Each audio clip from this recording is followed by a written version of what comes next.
Dan salam sejahtera, dan ulasan saya berkenaan dengan kenyataan yang dikeluarkan oleh kepimpinan PAS di Harakah Diyari yang bertajuk PAS kekang muslihat penjajahan perhambaan era baru.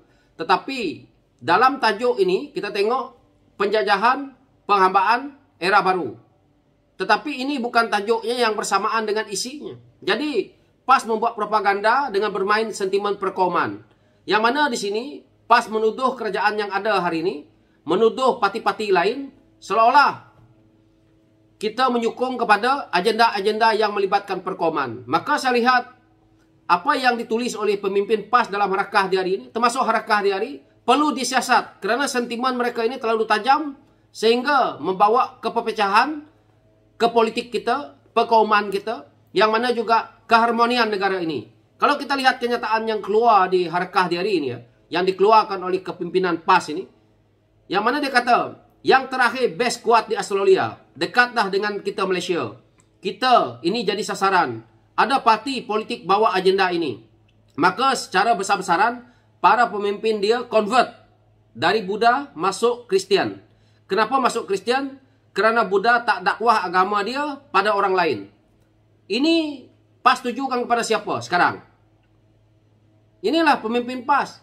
Apabila nanti disaman, dia kata kami tak sebut pun nama parti. Tetapi ini adalah satu perkara yang amat menyinggung orang.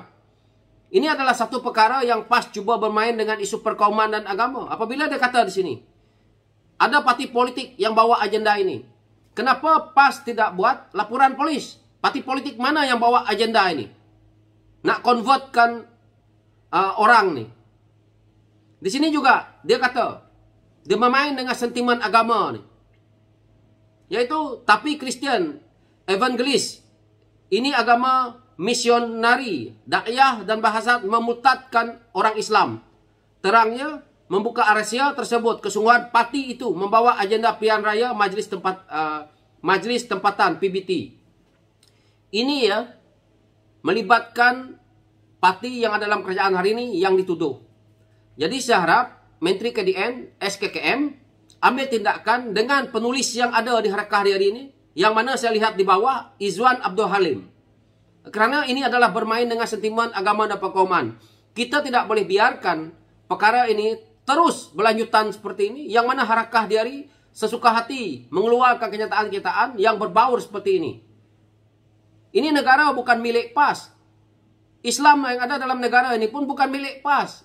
Islam itu dah Islam, satu agama yang besar, yang telah pun termaktub dalam perlembagaan negara ini.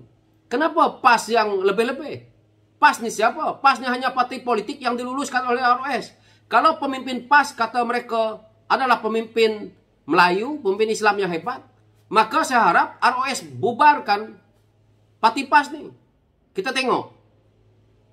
Jadi PAS menggunakan sentimen-sentimen kaum dan agama untuk politik.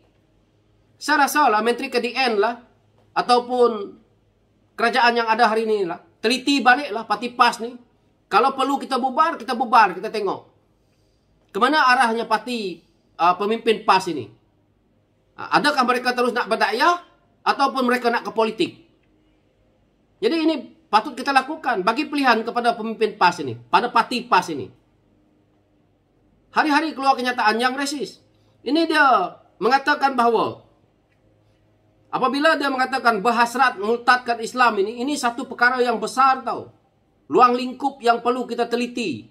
Ini negara kita ini tidak mahu ada sentimen yang seperti ini. Ini menakutkan, membuat propaganda yang begitu ngeri. Iaitu permainan politik yang begitu tajam sekali. Demi untuk kepentingan pribadi, menjual isu kaum dan agama. Dan di sini juga, dalam kenyataan ini, mereka bertujuan menguasai tanah dan bandar-bandar, terutamanya dengan membangunkan kediaman super mewah dan dijual kepada para jutawan luar, sehingga orang Melayu dan rakyat miskin terpaksa lari. Ini juga satu perkara yang pemimpin PAS ya, jumut. Kerana kawasan bandar, kita nak jadikan bandar, memang kita nak kena bangunkan. Yang disebut di sini, perkara ini nyata terjadi di beberapa bandar besar di rantau negara ini. Dia sebutlah Jakarta, Singapura. Kau tak payah sebutlah negara orang lain. Ni kau sebut negeri kita, yang mana Johor Bahru, Seremban, Lembah Kelang, Ipoh, Pulau Pinang, Kulim, Sungai Petani, Alor Bangkok dan sebagainya. Tak payah. Bandar kalau kita tak bangunkan macam mana? Sebab itu negeri pimpinan PAS tak boleh nak maju, tak boleh nak membangun. Kerana sentimen yang dimainkan seperti ini. Kalau dah buat rumah di bandar, yang mana harganya memang melambung tinggi. Di mana-mana dunia pun. PAS tak payah nak cerita lah benda-benda seperti ini. Negara Arab tu, banyak juga kawasan bandar mereka. Mahal semua. Jadi benda-benda yang dia nak tanamkan dekat otak orang di Malaysia ni, pada saya tidak sesuai dengan bermain dengan sentimen ini. Kita, negara kita ada undang-undang. Kita ada perlembagaan. Kita ada raja. Kita ada menteri-menteri. Ada para ilmuwan Islam. Ada ahli ulama kita semua. Ada bank-bank Islam. Jadi apa-apa yang masalahnya pemimpin PAS ini. Sebab itu saya kata, kerajaan yang ada hari ini, nilai balik parti PAS ini, kalau perlu batalkan ROS, batalkan ROS.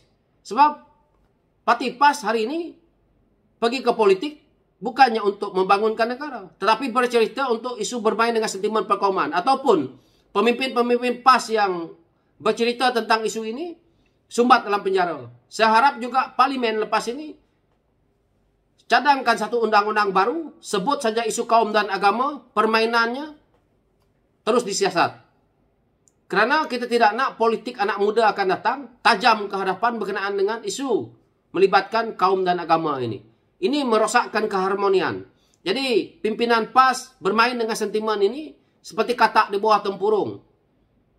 Mereka tidak pernah melihat isu Bumi Putra ini secara keseluruhannya. Tetapi bermain dengan isu permainan seolah-olah mereka sendiri saja yang hidup di dunia ini. Mereka sendiri saja yang hidup dalam Malaysia ini. Ini masalahnya.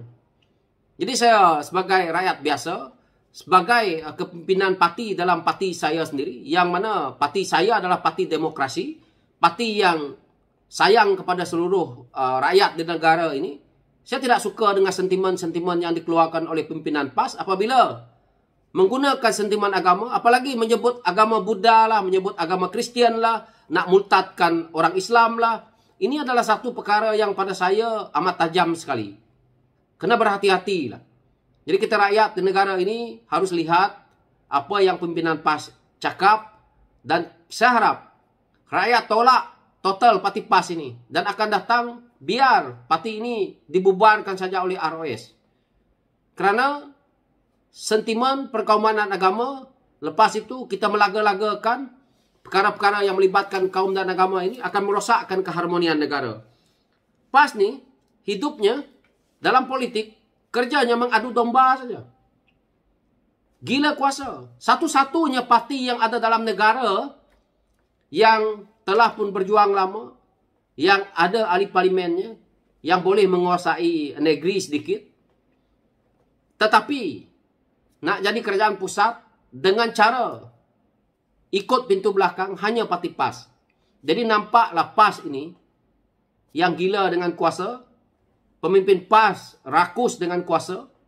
Yang mana apabila dah dapat kuasa, kita boleh nampak sewaktu pemerintahan Tan Sri Medi Yassin egois.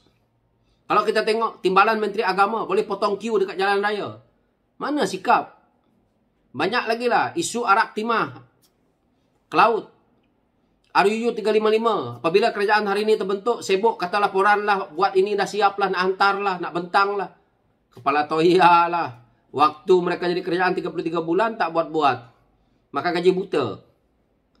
So, saya tak nak ulas panjang-panjang, so itulah dia kerjanya PAS. Jadi, saya harap akan datang, mana tahu, kalau saya jadi Menteri KDN, saya batalkan ROS, dekat ROS tu, padan muka dia. Sekian, terima kasih. Thank you.